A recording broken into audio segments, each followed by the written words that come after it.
Om Swastiastu. Salam sejahtera untuk kita semua. Saya Aurelia Septiana Dwi Putri Pangor dengan NIM 23095111102 dari kelas C, Fakultas Kedokteran Hewan Universitas Udayana. Tujuan dibuatnya video kali ini adalah untuk memenuhi tugas PJBL 2 dari mata kuliah Manajemen dan Kesehatan Babi.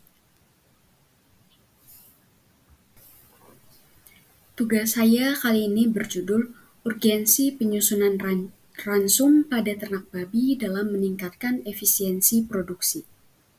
Selamat menyaksikan. Latar belakang.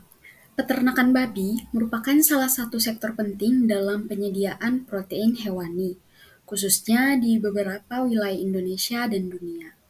Nah, untuk mencapai produktivitas yang optimal, kebutuhan nutrisi babi harus terpenuhi dengan baik. Nutrisi tersebut diperoleh dari pakan yang diberikan secara rutin dalam bentuk ransum. Ransum yang baik harus disusun berdasarkan kebutuhan fisiologis babi, umur, jenis kelamin, dan tujuan pemeliharaan, yaitu apakah untuk pembibitan atau untuk penggemukan.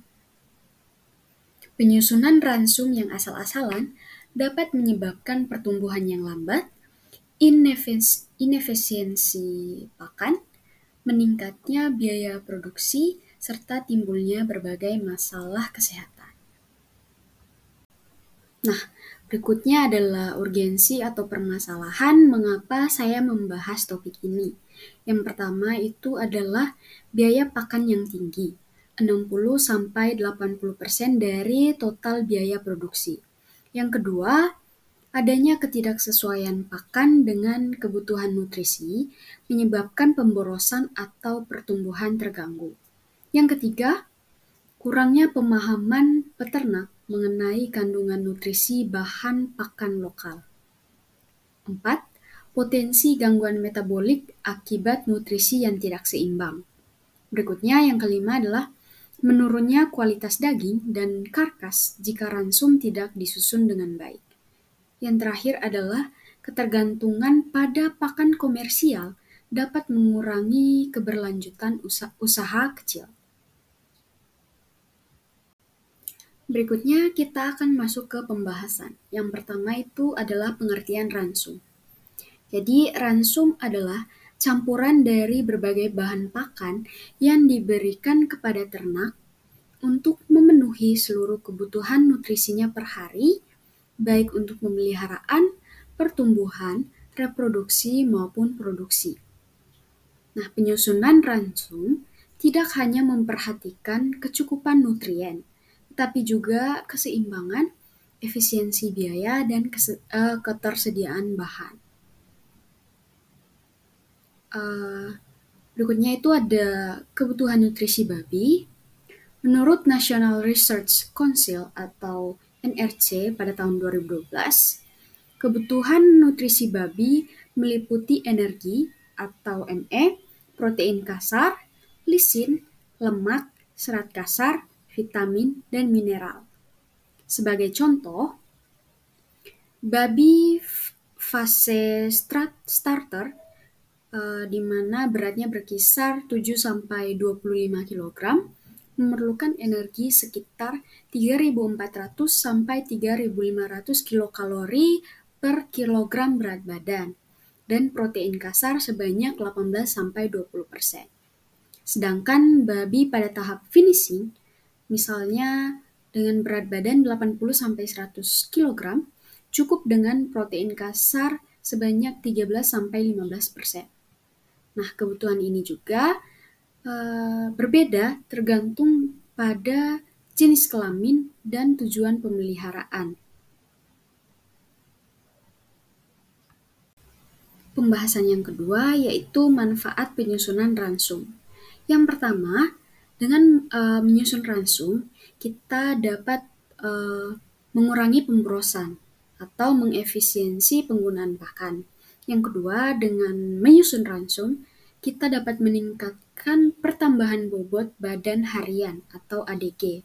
Yang ketiga, menjaga rasio konversi pakan atau FCR tetap rendah. Yang keempat, dengan menyusun ransum, kita dapat meningkatkan imunitas dan menurunkan angka kematian. Dan yang terakhir adalah meningkatkan kualitas karkas dan menekan kandungan lemak yang berlebih. Berikutnya adalah faktor-faktor yang berpengaruh dalam penyusunan ransum. Yang pertama adalah komposisi bahan pakan. Nah, peternak harus mengetahui kandungan atau komposisi nutrisi pada setiap bahan, seperti energi metabolisme, protein kasar, serat kasar, kalsium, dan fosfor. Yang kedua adalah harga bahan pakan. Nah, dalam memilih harga, bahan lokal yang murah dan bernutrisi tinggi perlu diprioritaskan. Yang ketiga adalah ketersediaan bahan. Nah, penyusunan harus mempertimbangkan bahan yang tersedia sepanjang tahun. Yang keempat, fase pertumbuhan ternak. Setiap fase atau setiap pertumbuhan itu memerlukan formulasi yang berbeda. Seperti sudah saya singgung sebelumnya di awal, ada fase starter sampai fase finishing. Berikutnya adalah tujuan pemeliharaan.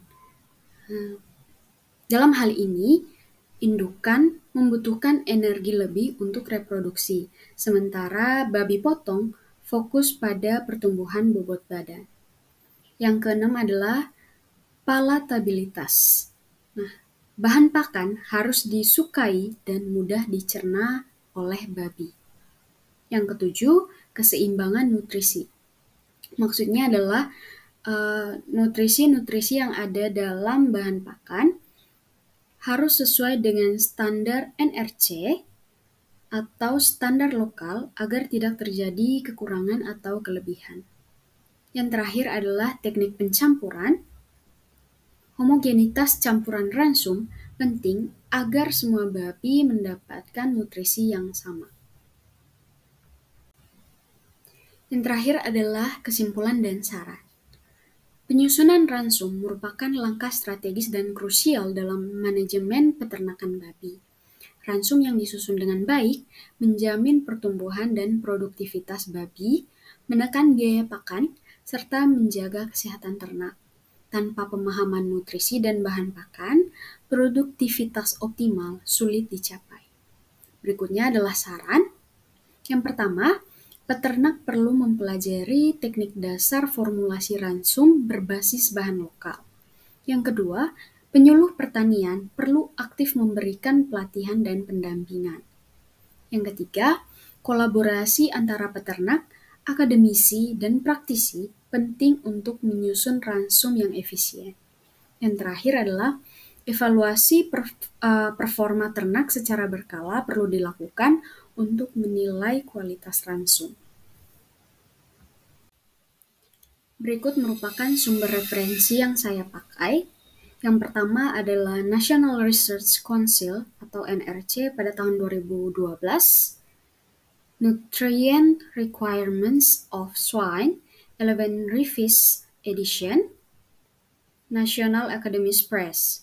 Yang kedua ada Surya Hadi A pada tahun 2021, Manajemen Nutrisi dan Pakan Ternak Babi Universitas Udayana. Yang ketiga, Putra IW pada tahun 2020, Efisiensi Penggunaan Pakan Alternatif dalam Ransum Babi dalam Jurnal Ilmu Peternakan Tropika. Yang keempat ada Sutresna pada tahun 2019, Ilmu Nutrisi Ternak Monogastrik, penerbit IPB Press. Demikian video ini saya buat. Untuk segala kekurangan, mohon maaf dan terima kasih. Selamat menyaksikan.